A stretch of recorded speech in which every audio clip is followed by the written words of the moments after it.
Hello everyone. जो अपन paper solve out कर रहे थे एम्स मंगलागिरी नर्सिंग ट्यूटर 2022 का, उसका पार्ट 2 में आप सबका स्वागत है। चलिए क्विकली अपन क्विक देख लेते हैं कौन कौन से क्वेश्चंस जो आगे अपन को देखने थे और ये एग्जाम में आए थे और आपको इसके आंसर पता होने चाहिए थे और आप इसको किस तरीके से सोल्व आउट कर सकते हैं उसके बारे में बेसिकली ब्रीफली देखेंगे। तो अपना नेक्स्ट क्वेश्चन है, नेक्स्ट क्वेश्चन आपको विजिबल होगा। चलिए क्विकली रीड आउट कीजिए और उसे आंसर देने की कोशिश कीजिए। तो आप बताओगे सर क्या बताओ, क्वेश्चन क्या है? A type of the organelle of the cell in which is responsible for the natural defence of the body. क्या लिखा हुआ है? Natural defence of the body.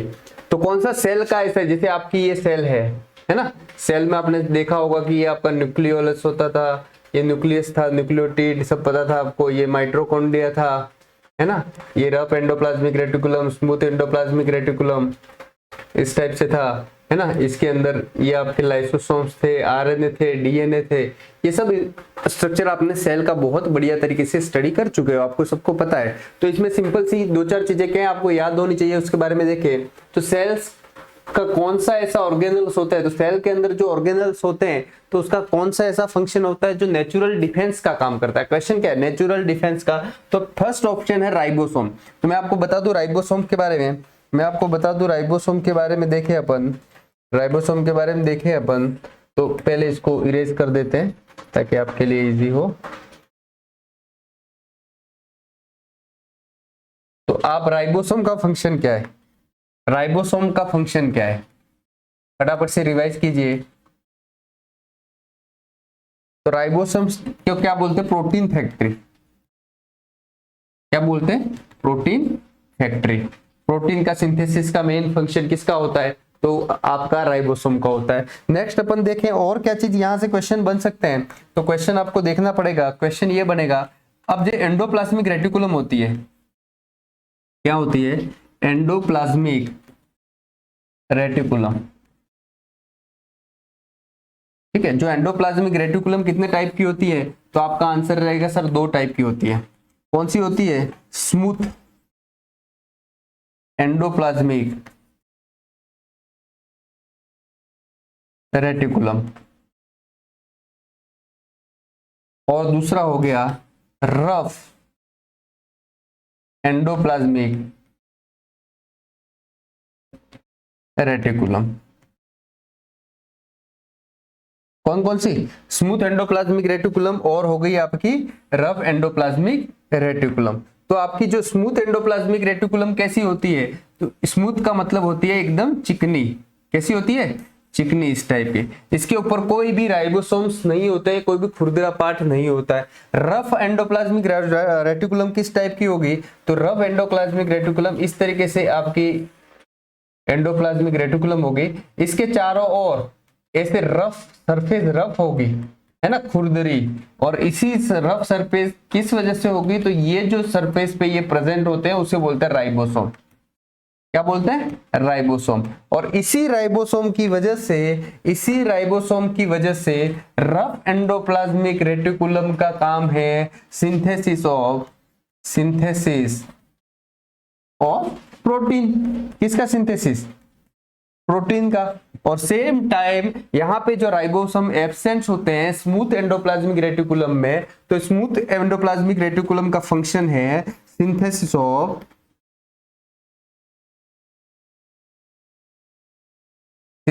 Of steroid. क्या फंक्शन है? Synthesis of steroid. क्लियर है? यहां तक समझ में आ गया? तो इसका मतलब सिंपल सी देखें तो आपका राइबोसोम का फंक्शन क्या है? राइबोसोम का फंक्शन क्या है? तो आप देखोगे सर राइबोसोम का फंक्शन है सिंथेसिस ऑफ प्रोटीन। क्या है राइबोसोम का function? Synthesis of protein. Clear है?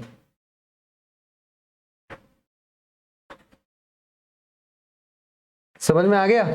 चलिए आई होप आपको समझ में आ गया होगा। अब अपन देखें क्या देखेंगे कि आपका राइबोसोम का फंक्शन तो पता चल गया, माइटोकॉन्ड्रिया। तो तो जल्दी से बताइए माइटोकॉन्ड्रिया किसके लिए रिस्पॉन्सिबल है? तो आप बताओगे सर माइटोकॉन्ड्रिया का फंक्शन होता है, क्या फंक्शन होता है? तो आप बताओगे सर माइटोकॉन्ड्रिया को बोलते हैं power house of cell. Cell का पावर हाउस किसे बोलते हैं? तो माइटोकॉन्ड्रिया को बोलते हैं। Quite simple. अब अपन देखोगे माइटोकॉन्ड्रिया आपका हो गया, इसके बाद अपन ने क्या क्या देखा क्वेश्चन में? एक तो होगा क्या, लाइसोसोम। लाइसोसोम इसे बोलते हैं कोशिका का, आपका क्या बोलते हैं इसे? Defence mechanism, defence system of cell. Cell का डिफेंस सिस्टम क्या मेंटेन करता है? तो वो हो गया आपका लाइसोसोम। तो आपका क्वेश्चन यही पूछा था लाइसोसोम के बारे में। आई होप आप इजीली क्लियर करोगे। नेक्स्ट लास्ट आपका है गोल्जी अपरेटस या फिर गोल्जी कॉम्प्लेक्स, है ना? तो गोल्जी कॉम्प्लेक्स को किस नाम से जानते हैं? तो post office of the cell, post office of cell. Clear है? किस नाम से जानते हैं? तो post office of the cell. I hope आपको ये क्वेश्चन अच्छे से क्लियर हो गया होगा, है ना? तो इसका अब आपका आंसर देखोगे आप कि सर इसका क्वेश्चन का आंसर क्या है। तो अब आप जब आंसर देखने की कोशिश करोगे ना तो आपके लिए इजीली आप आंसर कर पाओगे। सर इसका आंसर तो क्या है? लाइसोसोम। क्या आंसर है? C is the correct answer. Clear है? टेस्ट सीरीज बराबर दे रहे हो। टेस्ट सीरीज में इजीली और अच्छे तरीके से आप अगर रिवाइज करोगे आपका सिलेक्शन निश्चित है, आपका सिलेक्शन कोई नहीं रोक सकता। क्लियर है? तो ये तो हो गया आपका क्वेश्चंस फर्स्ट। अब अगर नेक्स्ट क्वेश्चन देखें, नेक्स्ट क्वेश्चन आपके स्क्रीन पे रीड आउट कीजिए और आंसर देने की कोशिश कीजिए। चलिए नेक्स्ट क्वेश्चन आप रीड आउट कीजिए और आंसर देने की कोशिश कीजिए। अब क्वेश्चन क्या बता रहा है? The transvaginal aspiration of the peritoneal fluid from the pouch of the Douglas, है ना? यूटेरस के अंदर आप देखो तो पाउच ऑफ द डॉगलस होता है जिसमें एमनियोटिक फ्लूइड रहता है। तो आप अगर ट्रांसवेजाइनली ट्रांस एमनियोटिक फ्लूइड नहीं हो, पेरिटोनियम फ्लूइड है ना, ये peritoneum fluid. Amniotic fluid uterus में रहता है, ये तो पेरिटोनियम फ्लूइड तो पेरिटोनियल कैविटी में। तो ट्रांसवेजाइनली आप एस्पिरेशन करो पाउच ऑफ द डॉगलस से, उस प्रोसीजर को क्या बोलते हैं? क्या क्वेश्चन है? उस प्रोसीजर को क्या बोलते हैं? तो आपका आंसर क्या रहेगा? क्विकली आंसर करिए। तो आप बताओगे sir transvaginal aspiration of the peritoneum fluid को बोलेंगे, क्या बोलेंगे? हिस्ट्रोसल्फिंजियोग्राफी, कुल्डोसिंथेसिस, एब्डोमिनोसिंथेसिस और अमाइनोसिंथेसिस। जल्दी से आंसर कीजिए। तब आप बोलोगे सर ये हिस्ट्रोसल्फिंजियोग्राफी क्या कहलाता है ना? तो ये फैलोपियन ट्यूब से रिलेटेड है। किससे रिलेटेड है? Fallopian tube. अब फ्रीक्वेंटली एग्जाम में क्वेश्चन आता है उसके बारे में देखेंगे। फैलोपियन ट्यूब के इन्फ्लामेशन को क्या बोलते हैं? फैलोपियन ट्यूब के इन्फ्लामेशन को क्या बोलते हैं? तब आपका आंसर क्या रहेगा सर? साल्फिंजाइटिस। क्या आंसर रहेगा? साल्फिंजाइटिस। क्लियर है? अब ये देख लिया। अब हिस्ट्रोसल्फिंजियोग्राफी प्रोसीजर का नाम क्या है? हिस्ट्रोसल्फिंजियोग्राफी। तो इस प्रोसीजर के नेम के बेस पे देखें, इस प्रोसीजर के नेम के बेस पे देखें तो आप देखोगे सर हिस्ट्रोसल्फिंजियोग्राफी करेंगे तो हिस्ट्रोसल्फिंजियोग्राफी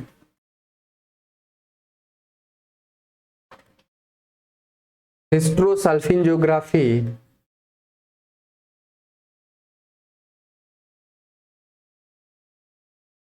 तो इसका मतलब क्या है? यूटेरस विजुअलाइजेशन ऑफ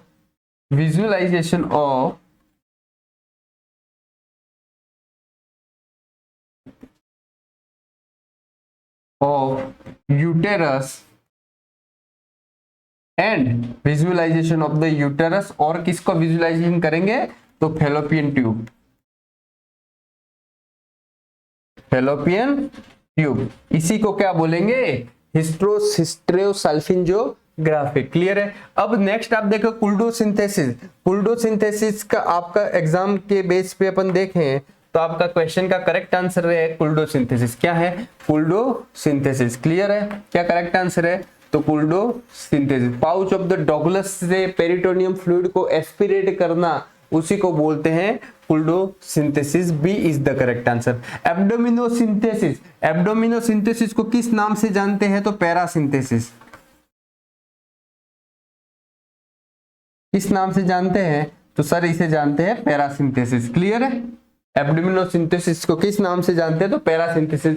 जो पैरासिंथेसिस का प्रोसीजर करते हैं वो कहां पे? तो आपकी जो अम्बिलिकस और सिम्फाइसिस प्यूबिस के गैप में आप 16 गोज की निडल पियर्स करके पैरासिंथेसिस करते हैं। अब पैरासिंथेसिस करने के इंडिकेशन क्या है? तो यूजुअली असाइटिस में करते हैं। इसमें करते हैं असाइटिस में, ठीक है। Accumulation of the fluid in the peritoneum cavity. Next अपन देखें अमाइनोसिंथेसिस। नेक्स्ट आपका क्या है? अमाइनोसिंथेसिस। अमाइनोसिंथेसिस का मतलब है कि आप पेरिटोनियम फ्लूइड को, किसको? पेरिटोनियम फ्लूइड, अम्नियोटिक फ्लूइड, किसको? Amniotic fluid. ये आपका यूटेरस है, तो इसके अंदर ये जो फ्लूइड है बेबी के अलावा इसे बोलते हैं एमनियोटिक फ्लूइड। तो amniote removal of amniotic fluid, ठीक, फ्लूइड हो सकता है ये प्रोफाइलेक्टिकली कर ले होंगे और थेराप्यूटिक ट्रीटमेंट के लिए भी कर रहे हैं या इन्वेस्टिगेशन के लिए भी यूजुअली करते हैं। तो ये एमनियोसिंथेसिस हो गया। इसका इंडिकेशन क्या है? एमनियोसिंथेसिस यूजुअली किस में करते हैं? तो आप बताओगे sir पॉलीहाइड्रोमिनस।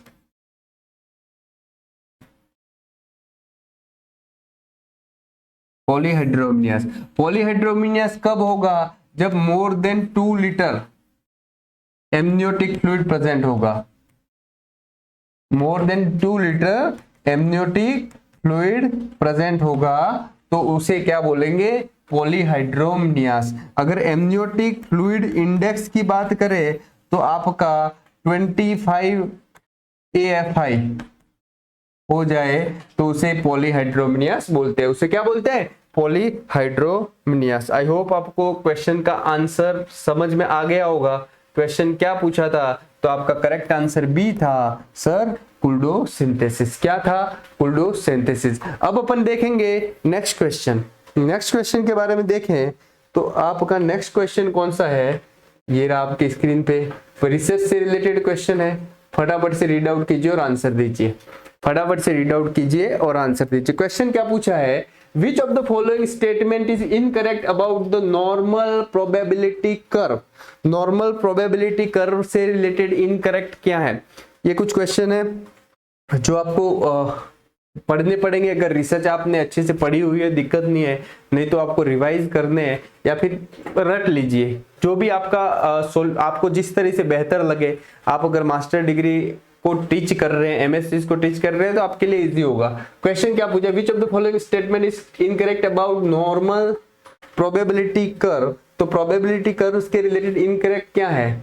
Is a mesokurtic curve, mean बराबर मीडियल बराबर mode, is a symmetrical, is asymptomatic, is asymptomatic. तो which one is the correct answer?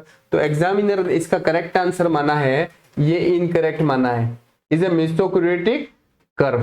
Clear है?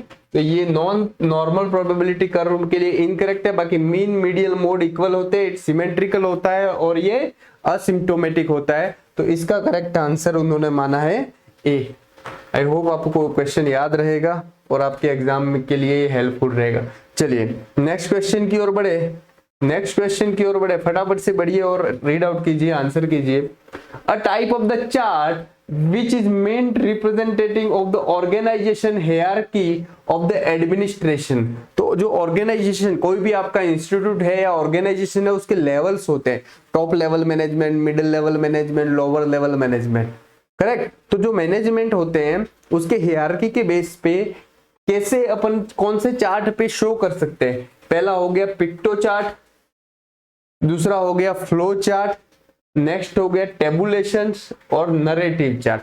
तो आपको सबसे पहले एक तो पिक्टो चार्ट के बारे में बताएं। पिक्टो चार्ट, तो पिक्टो चार्ट यूजुअली डॉक्टर को, number of the doctor in geographical area कौन सा रिप्रेजेंट करता है? तब आपका आंसर रहेगा सर पिक्टो चार्ट इसे रिप्रेजेंट करता है। क्लियर है? ओके। अब देखें फ्लो चार्ट। तो आपका फ्लो कोई भी अपन देखें कि भाई ये टॉप लेवल मैनेजमेंट है, ठीक है, इसके नीचे ये मैनेजमेंट है। ओके, ये क्वेश्चन तो बहुत ही इजी था, शायद सब लोग आंसर कर सकते, इसके लिए ये मैनेजमेंट है। तो आपका फ्लो चार्ट जो रहता होता है वो एडमिनिस्ट्रेशन में लेवल ऑफ द मैनेजमेंट को रिप्रेजेंट करता है। आई होप इससे इजी क्वेश्चंस आपको नहीं मिलेगा अगर रिसर्च में देखने जाए। चलिए नेक्स्ट क्वेश्चन के लिए देखें, नेक्स्ट क्वेश्चन के लिए देखें तो आपका नेक्स्ट क्वेश्चन आपके स्क्रीन पे है, फटाफट से रीड आउट कीजिए और आंसर दीजिए, फटाफट से रीड आउट कीजिए और आंसर दीजिए। तो क्वेश्चन क्या है नेक्स्ट, विजिबल होगा आई होप आपको। तो आपका नेक्स्ट क्वेश्चन क्या है, who is known as father of the modern microbiology. तो father of the modern microbiology किसे कहा जाता है, ये है आपका क्वेश्चन। तो फटाफट से आंसर कीजिए। पहले तो हो गया माइक्रोबायोलॉजी, आपने सेकेंड ईयर में पढ़ा होगा आपके, है ना, सूक्ष्म जीव, बैक्टीरिया, वायरस, इसके बारे में इसमें डिटेल से स्टडी करें। तो father of the modern microbiology ऐसे वर्ड आने से आप नेगेटिव मार्किंग में डरेंगे और आंसर नहीं करेंगे, लेकिन इस आज के इस क्वेश्चन के बाद मुझे नहीं लगता आपको कोई डाउट होगा। चलिए क्विकली आंसर कीजिए, what is the correct answer. Option A Louis Pasteur, option A Louis Pasteur, option B Robert Koch, option C Alexander Fleming, option D Joseph Lister. चलिए फटाफट से आंसर दीजिए, which is the correct answer, who is known as father of the modern microbiology. चलिए जल्दी से answer कीजिए। तो आप बताओगे सर मॉडर्न माइक्रोबायोलॉजी के फादर कौन थे, तो father of the modern micro, अब दो चीजें याद रखना, एक आता है एग्जाम में क्वेश्चन बैक्टीरियोलॉजी, बैक्टीरियोलॉजी, और एक आता है माइक्रोबायोलॉजी। स्टूडेंट इसमें बहुत कंफ्यूज होता है, स्टूडेंट इसमें बहुत कंफ्यूज होता है कि सर करेक्ट आंसर क्या है, करेक्ट आंसर क्या है। तब आपका आंसर रहेगा कि बेटा करेक्ट आंसर ये है बैक्टीरियोलॉजी, मतलब रॉबर्ट कोच। आपको याद रखना है तो आपने पढ़ा होगा ट्यूबरकुलोसिस में कोच फिनोमिना, कौन सा पढ़ा होगा, कोच फिनोमिना। तो जो कोच साहब थे उन्होंने ट्यूबरकुलोसिस में कोच फिनोमिना की खोज की थी, और कोच फिनोमिना ट्यूबरकुलोसिस किससे होता है, तो बैक्टीरिया से। तो फादर ऑफ द बैक्टीरिया कौन हो गया, रॉबर्ट कोच, कौन हो गया, रॉबर्ट कोच। अब सेम टाइम में देखो sir father of the microbiology, तो आप देखोगे लुइस पास्चर, इजी है। अगर आपको इसमें confusion sir Robert Koch bacteria का था कि माइक्रोबायोलॉजी का था, ऐसा ही कंफ्यूजन आएगा, और मुझे नहीं लगता आपको अब कंफ्यूजन होने वाला है, क्योंकि रॉबर्ट कोच को अपन ने देख लिया कि उन्होंने बैक्टीरियोलॉजी की खोज करी थी, बैक्टीरियोलॉजी की खोज करी थी। अब देखें नेक्स्ट अलेक्जेंडर फ्लेमिंग और जोसेफ लिस्टर के बारे में देखें। अलेक्जेंडर फ्लेमिंग, जो अलेक्जेंडर फ्लेमिंग साहब थे, कौन थे, अलेक्जेंडर फ्लेमिंग, उसने किसकी खोज की थी,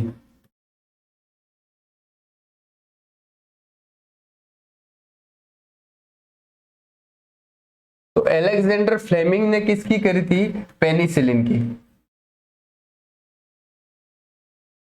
किसकी करी थी, पेनिसिलिन की। क्लियर है, किसकी खोज करी थी, तो आपकी पेनिसिलिन की करी थी। अब देखें नेक्स्ट, देखें आपके नेक्स्ट अपन देखें क्या देखेंगे नेक्स्ट, जोसेफ लिस्टर, जोसेफ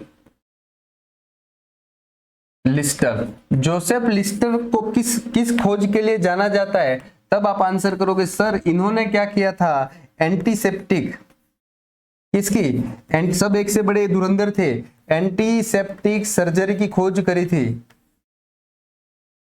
किसकी खोज करी थी, एंटीसेप्टिक सर्जरी की खोज की थी। क्लियर है, is it clear, okay. So which is the correct answer, A is the correct answer. अब मुझे उम्मीद है कि आपको क्वेश्चन का आंसर निकालना आ गया होगा और अब आप गलत आंसर नहीं करोगे।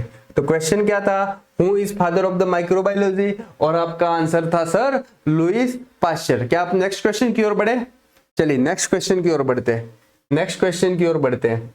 तो नेक्स्ट क्वेश्चन आपकी स्क्रीन पे है, फटाफट से रीड आउट कीजिए। चलो ओके, वेरी गुड, शाबाश, जल्दी से क्विक आंसर देंगे। नेक्स्ट क्वेश्चन का आंसर क्या है, ओके क्वेश्चन क्या बता रहा है, the following are the principle of the haemodialysis except. तो इन सब में कौन सा प्रिंसिपल नहीं है हीमोडायलिसिस का, वेरी वेरी इंपॉर्टेंट, और हर बार एग्जामिनर इससे रिलेटेड क्वेश्चंस उठाते हैं। तो अपन देखेंगे, तो आपका सबसे पहले जल्दी से एक आंसर दे दीजिए, तब तक मैं आपको एक्सप्लेन करता हूं कि सर हीमोडायलिसिस का प्रिंसिपल कौन सा नहीं है। तो डिफ्यूजन हो गया, अल्ट्राफिल्ट्रेशन हो गया, एक्टिव ट्रांसपोर्ट हो गया, और हो गया ऑस्मोसिस, और हो गया ऑस्मोसिस। तो अब देखें पहले तो एचडी कहलाता क्या है, हीमोडायलाइसिस। ये यूजुअली मेन प्रिंसिपल किस पे काम करता है, तो ऐसा क्वेश्चन आ गया तो अल्ट्राफिल्ट्रेशन किस पे काम करता है, अल्ट्राफिल्ट्रेशन। क्लियर है। अब डिफ्यूजन, ऑस्मोसिस, और आपको समझना होगा एक्टिव ट्रांसपोर्ट। तो यहां पे इस क्वेश्चन का आंसर है आपका हो गया एक्टिव ट्रांसपोर्ट। इसका करेक्ट आंसर क्या बताया एग्जामिनर ने, एक्टिव ट्रांसपोर्ट। क्या बताया हुआ है, active transport, C is the correct answer. Osmosis, movement of the lower concentrations to higher concentration. किसका, सोल्यूट का। किसका, सोल्यूट का, सॉल्वेंट का नहीं। इसको एक डायग्राम के बेस पे मैं लेटर ऑन समझा दूंगा तो डायरेक्ट दिक्कत नहीं होगी। ऑस्मोसिस और डिफ्यूजन में एक तो सेमी परमेबल मेम्ब्रेन होगी, और lower concentration to higher concentrate, जब सोल्यूट जाएगा उसे ऑस्मोसिस बोलेंगे। Lower concentration to higher concentration जब सॉल्वेंट जाएगा उसे डिफ्यूजन बोलेंगे। तो इसको देखेंगे अपन आगे एक डायग्राम के बेस पे, आपको इजीली अच्छे से समझा देंगे। चलिए नेक्स्ट क्वेश्चंस क्या है। अच्छा हाँ, हीमोडायलिसिस से सर क्वेश्चन क्या आएंगे, हीमोडायलिसिस कौन से प्रिंसिपल पे काम करता है, तो यूजुअली मेन देखे तो अल्ट्राफिल्ट्रेशन। अब हीमोडायलिसिस में देखें कि सर अगर आप अल्ट्राफिल्ट्रेशन इंक्रीज कर दो, जितना अल्ट्राफिल्ट्रेशन इंक्रीज करोगे उतना आपका क्या होगा, वेट रिड्यूस होगा, और फ्लूइड क्या होगा, फ्लूइड आपका एग्जिट होगा बॉडी से, फ्लूइड लॉस होगा। क्लियर है। जैसे डायलिसिस पे आता है पेशेंट तो डिसाइड करते हैं इसका 2 लीटर एचडी रख दो, है ना, यूएफ 2 लीटर रख दो, 3 लीटर रख दो, तो उतना फ्लूइड उनके बॉडी से रिमूव होगा, वेस्ट प्रोडक्ट रिमूव होंगे। अब मान लो कि आपका फ्लूइड लॉस इंक्रीज हो जाता है, सडनली आपका यूएफ इंक्रीज हो जाता है ना, तो आपका यूएफ इंक्रीज होते ही क्या होगा, sudden loss of the fluid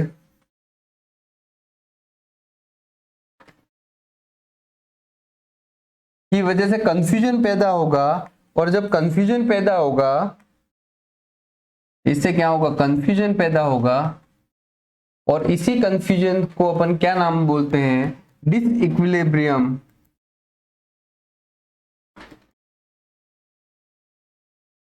disequilibrium syndrome, याद रखना क्या बोलते हैं, डिसइक्विलिब्रियम सिंड्रोम।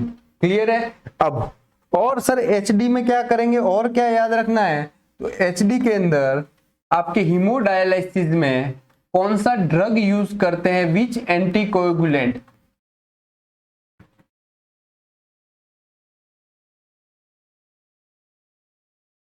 यूज होता है, तब आपका आंसर रहेगा सर हम तो ज्यादा से ज्यादा क्या यूज करते हैं, हिपेरिन।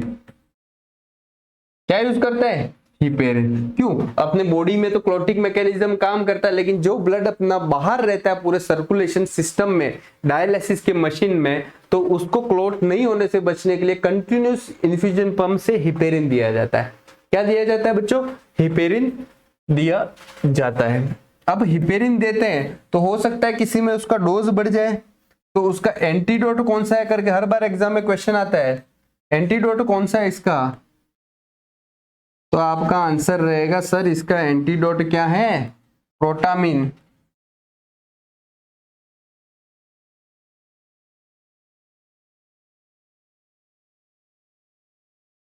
इसका एंटीडोट है सर प्रोटामाइन सल्फेट। क्या एंटीडोट है, प्रोटामाइन सल्फेट। क्लियर है। तो ये हो गया आपका हिपेरिन का एंटीडोट, आपने देख लिया। अब इस हिपेरिन को कौन से रूट से देते हैं, तो during dialysis procedure, during dialysis infusion pump से देंगे। किससे, इन्फ्यूजन पंप से। क्लियर है। अब डायलिसिस कैसे करते हैं, कितना करते हैं, वो सब अपन आगे देखेंगे। अभी जो इंपॉर्टेंट ये चीज थी तो अपन ने देख ली। अब अगर अपन नेक्स्ट क्वेश्चन की ओर जाए, नेक्स्ट क्वेश्चन की ओर जाए, तो आप फटाफट से रीड आउट कीजिए नेक्स्ट क्वेश्चन और आंसर देने की कोशिश कीजिए। क्वेश्चन क्या बताया, चलिए ओके। क्वेश्चन है the process of the assigning a specific job, the process of assigning a specific job to each of the selected candidate is called as। तो ऐसा कौन सा प्रोसेस है जिसमें स्पेसिफिक अपन क्या कर रहे हैं, जॉब असाइन कर रहे हैं, जो भी सिलेक्टेड कैंडिडेट हो उसको स्पेसिफिक काम असाइन करते हैं, उसे क्या कहते हैं। मान लो आपका रिक्रूटमेंट हो गया, रिक्रूटमेंट मतलब वैकेंसी निकालना और उस वैकेंसी को भरना, that is recruitment. Exam conduct करके। अब यहाँ पे तो क्या हुआ है, assign specific job to each selected candidate, candidate already got the selected. अब आप रिटर्न एग्जाम दोगे तो वो हो गया रिक्रूटमेंट। रिटर्न एग्जाम देने के बाद आप ज्वाइनिंग के लिए चले जाओ, ये वाला क्वेश्चन में ये बता रहा है। तो इस प्रोसीजर को क्या बोलेंगे, रिक्रूटमेंट बोलेंगे, सिलेक्शन मिलेंगे, प्लेसमेंट बोलेंगे, या जॉब एनालिसिस बोलेंगे। चलिए, तो आपका एक बार रिक्रूटमेंट हो गया, सिलेक्टेड कैंडिडेट हो गया, मतलब उसे क्या बोलेंगे, प्लेसमेंट। क्या बोलेंगे इसे, प्लेसमेंट। इन सब का प्लेसमेंट हो गया है। अब स्पेसिफिक एरिया पे, स्पेसिफिक एरिया, लाइक हमारा जॉब प्लेसमेंट जैसे एम्स में हो गया, स्पेसिफिक एरिया, किसी को ओटी भेज दिया, किसी को आईसीयू ड्यूटी दे दी, किसी को वार्ड में ड्यूटी दे दी, तो ये हो गया आपका प्लेसमेंट। इससे रिलेटेड कौन सा जॉब काम उसको समझाएंगे, इन सब चीजों को बोलेंगे प्लेसमेंट। चलिए नेक्स्ट क्वेश्चन की ओर बढ़ रहे हैं, नेक्स्ट क्वेश्चन की ओर बढ़ रहे हैं। फटाफट से रीड आउट कीजिए और आंसर करिए। तो नेक्स्ट क्वेश्चन आपका क्या बता रहा है, चलिए जल्दी से रीड आउट कीजिए और आंसर कीजिए। नेक्स्ट क्वेश्चन है the staining method for demonstrating the tubercle bacilli and atypical mycobacteria is. जो ट्यूबरकल बेसिलाई होता है, क्या होता है, ट्यूबरकल बेसिलाई है, उसके बारे में क्वेश्चन है।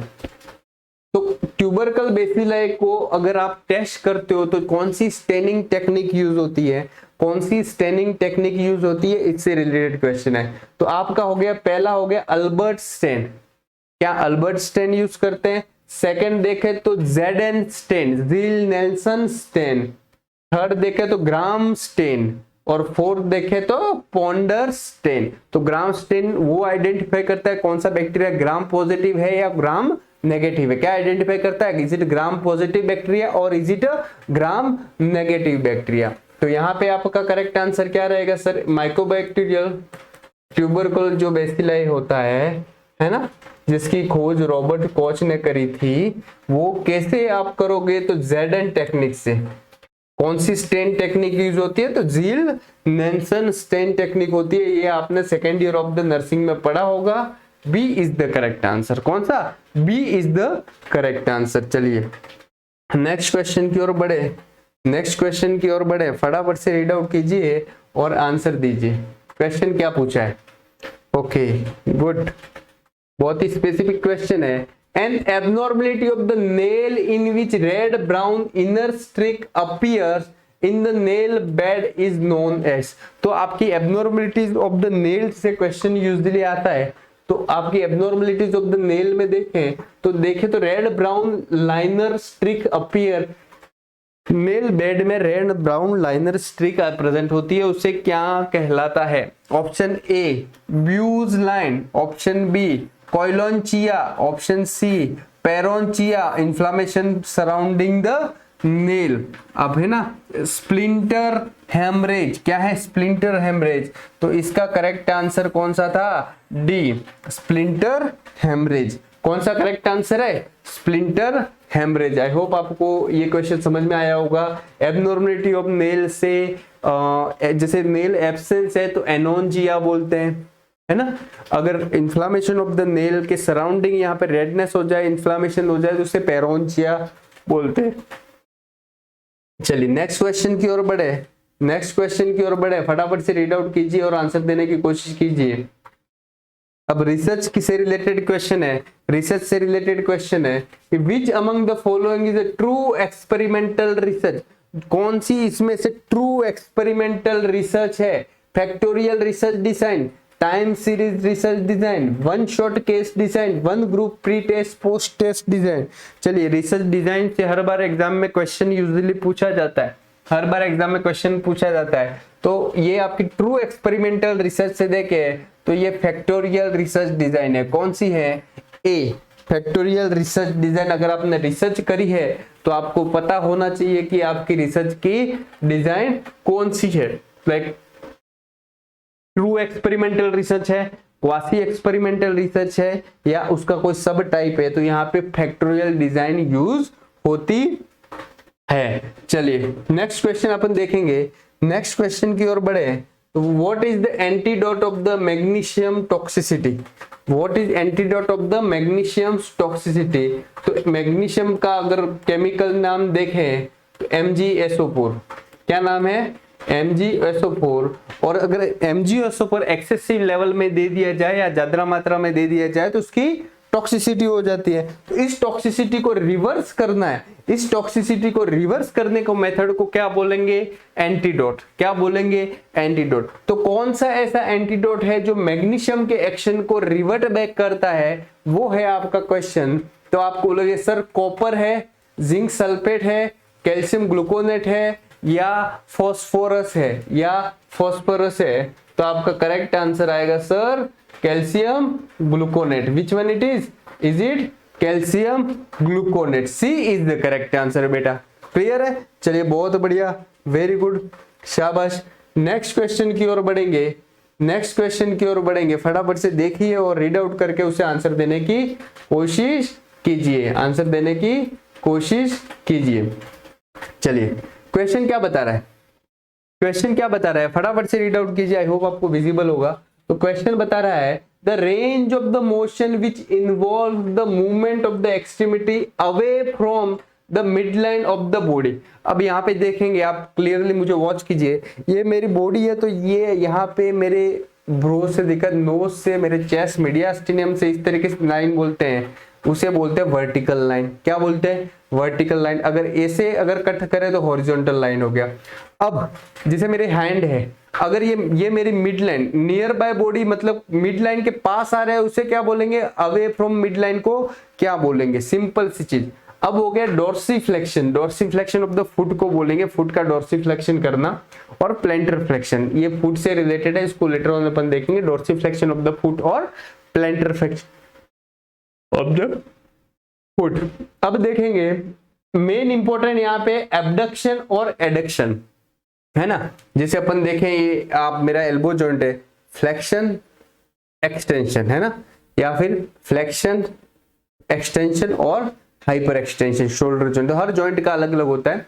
तो एबडक्शन और एडक्शन क्या कहलाता है, तो मिड लाइन के नियर बाय लाना, मिड लाइन के नियर मतलब जोड़ना, एड ऑन। एडक्शन क्या बोलते हैं, दिस इज एडक्शन। एबडक्शन मतलब मिड लाइन से अवे ले जाना, मिड लाइन कौन सी है, ये वाली अपनी मिड लाइन से अवे ले जाना, that is called abduction. What it's called, abduction. तो आपका करेक्ट आंसर कौन सा हो गया, C is the correct answer. What is correct answer, C is the correct answer and it's called abduction. Clear है, is it clear, okay, is it clear. चलिए next question की ओर देखेंगे, नेक्स्ट क्वेश्चन की ओर देखेंगे। चलो केमिस्ट्री से रिलेटेड क्वेश्चन है, विच of the following is an organic acid. ये आपने 12th में पढ़ा होगा, तो कौन सा ऑर्गेनिक एसिड है आउट ऑफ द फॉलोइंग, इस टाइप के भी क्वेश्चंस आ गए थे। चलिए क्विकली आंसर कीजिए, विच इज द करेक्ट आंसर, कौन सा ऑर्गेनिक एसिड है। चलिए फटाफट से आंसर करने की कोशिश कीजिए। तो आप बताओगे sir option A tartaric acid, option B hydrochloric acid, carbonic acid और सल्फ्यूरिक एसिड। ये अपने नर्सिंग से रिलेटेड नहीं, आई होप अगर इसको छोड़ भी देते तो इतना दिक्कत नहीं थी कि नेगेटिव मार्किंग से अवॉइड भी कभी कभी करना होता है। लेकिन इसका करेक्ट आंसर मैं बता दूं, tartaric acid. A is the correct answer. Which is correct answer, tartaric acid. Clear है, समझ में आ रहा है। चलो ओके, बहुत बढ़िया, वेरी गुड, शाबाश, एकदम से सही जा रहे हो आप लोग। चलिए नेक्स्ट क्वेश्चन की ओर बढ़े, नेक्स्ट क्वेश्चन की ओर बढ़े अपन। तो नेक्स्ट क्वेश्चन देखें, स्पेशल मैरिज एक्ट कब पास हुआ था? कब पास हुआ था आपका स्पेशल मैरिज एक्ट? तो आप बताओगे सर 1950, 1954, 1956, 1960। स्पेशल मैरिज एक्ट आपका कब पास हुआ था? तो आपका करेक्ट आंसर क्या रहेगा? चलिए जल्दी से आंसर करने की कोशिश कीजिए कि आपका स्पेशल मैरिज एक्ट कब पास हुआ था। तो 1950, 1954, 1956 और 1960। तब आपका आंसर क्या आएगा सर? 1954। क्लियर है? स्पेशल मैरिज एक्ट कब पास हुआ? तो 1954 में पास हुआ था। 1954 से रिलेटेड दो तीन चीजें अगर 1954 अपन देख रहे हैं तो एग्जाम के दृष्टिकोण से दो तीन चीजें इंपॉर्टेंट होती है, उनको याद रखना चाहिए। सर 1954 में क्या आया था? Food and adulteration act. ठीक है, फूड एंड अडल्ट्रेशन एक्ट आया था। दूसरा चीज देख ले सर, 1954 से पहले एक 1953 में क्या आया था? 1953 में क्या आया था? National malaria control programme.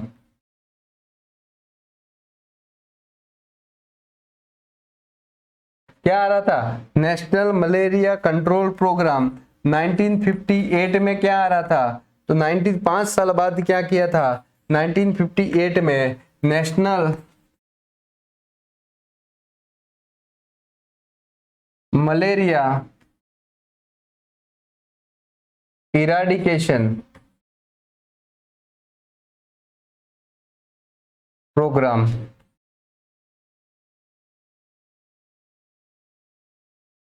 क्या था? National malaria eradication programme. तो ये छोटी छोटी चीजें हैं जो आपको याद रखनी चाहिए अगर आप किसी वास्तव में आप सेलेक्ट होना चाहते हैं तो ऐसे को रिलेट करके अपन को स्टडी करनी चाहिए। क्लियर है? चलो नेक्स्ट क्वेश्चन की ओर देखें। नेक्स्ट क्वेश्चन की ओर देखें, फटाफट से रीड आउट कीजिए और आंसर करने की कोशिश कीजिए। क्वेश्चन क्या पूछ रहा है? द पार्ट ऑफ ब्रेन, क्या पूछा है? The part of the brain which is referred as a functional gateway of the cerebral cortex. तो जो सेरेब्रल कॉर्टेक्स होता है उसका फंक्शनल गेटवे कौन सा होता है? एक हो गया cerebellum, brain stem, medulla oblongata और थैलेमस। चलिए क्विकली आंसर कीजिए। Part of the brain which is referred as a functional gateway of the cerebral cortex is known as। Sir इसे किस नाम से जानते हैं? तो ये आपका सेरेबेलम क्या है? सेरेबेलम किसके लिए? बैलेंस के लिए, बैलेंस और इसे इक्विलिब्रियम भी बोलते हैं। को मेंटेन करने के लिए, को मेंटेन करने के लिए कौन सा ऑर्गन होता है? तो सेरेबेलम होता है। ठीक है, थैलेमस को किस नाम से जानते हैं? है ना, थैलेमस को सेंटर ऑफ रिले, किस नाम से? सेंटर ऑफ द रिले या प्लेजेंटनेस के नाम से जानते हैं थैलेमस को। यही functional gateway of the cerebral है। कौन सा है? यही functional gateway of the cerebral है। क्लियर है? तो आपका करेक्ट आंसर कौन सा हो गया? आपका करेक्ट आंसर कौन सा हो गया sir? D is the correct answer. Which is correct answer? D is the correct answer. I hope आपको इसका आंसर मिल गया होगा। चलिए नेक्स्ट क्वेश्चन की ओर बढ़े। नेक्स्ट क्वेश्चन आपके स्क्रीन पे है, जल्दी से रीड आउट कीजिए इसे। क्वेश्चन क्या पूछ रहा है? The national programme for control of the blindness was launch. तो नेशनल प्रोग्राम कब लॉन्च हुआ था? किससे related? To control over the blindness. Blindness को कंट्रोल करने के लिए कौन सा नेशनल प्रोग्राम आपका लॉन्च हुआ था? कब हुआ था? 1971, 1976, 1979, 1982। चलिए क्विकली आंसर दीजिए, कब लॉन्च हुआ था? तब आपका correct answer blindness control programme का देखें तो 1976 था। कब था? 1976। और ब्लाइंडनेस से बचने के लिए जो चीज यूज की जाती है उससे कौन सा सप्लीमेंट देखते हैं? तो विटामिन ए, विटामिन ए। चलिए विटामिन ए से हर बार क्वेश्चन आता है, टोटल डोज कितना देते हैं? टोटल डोज देखे तो 17 lakh international unit, 17 lakh international unit देते हैं। और देखें अपन इसके अंदर और देखें तो आपका विटामिन ए का डोज सबसे फर्स्ट डोज कब देते हैं तो 8-9 मंथ। यूजुअली जब अगर 9 मंथ में देते हैं तो आपका 1 लाख इंटरनेशनल यूनिट दिया जाता है, ठीक है। फिर आप देख लो 18 मंथ में देंगे तो आपका अगला डोज होगा 2 लाख इंटरनेशनल यूनिट। क्लियर है। इसी तरह आपके हर 6 महीनों में 24 मंथ में 2 लाख इंटरनेशनल यूनिट। फिर आप देखोगे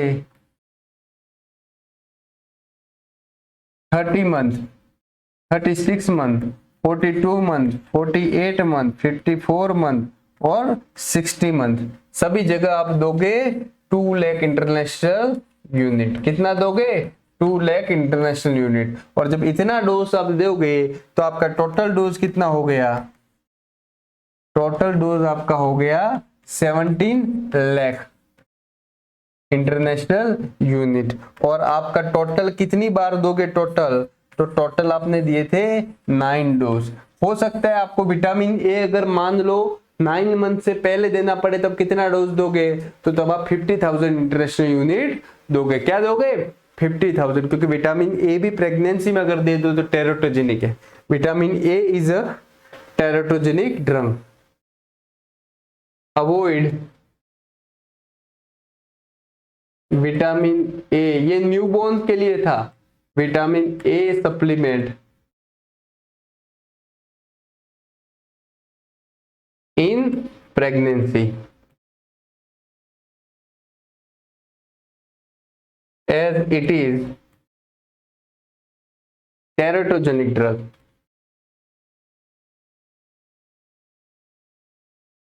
as it is teratogenic drug। Teratogenic मतलब बेबी को हार्म करेगा। क्या करेगा, बेबी को हार्म करेगा, इसलिए इसे क्या बोलते हैं, तो सर इसे बोलते हैं टेराटोजेनिक ड्रग। क्लियर है।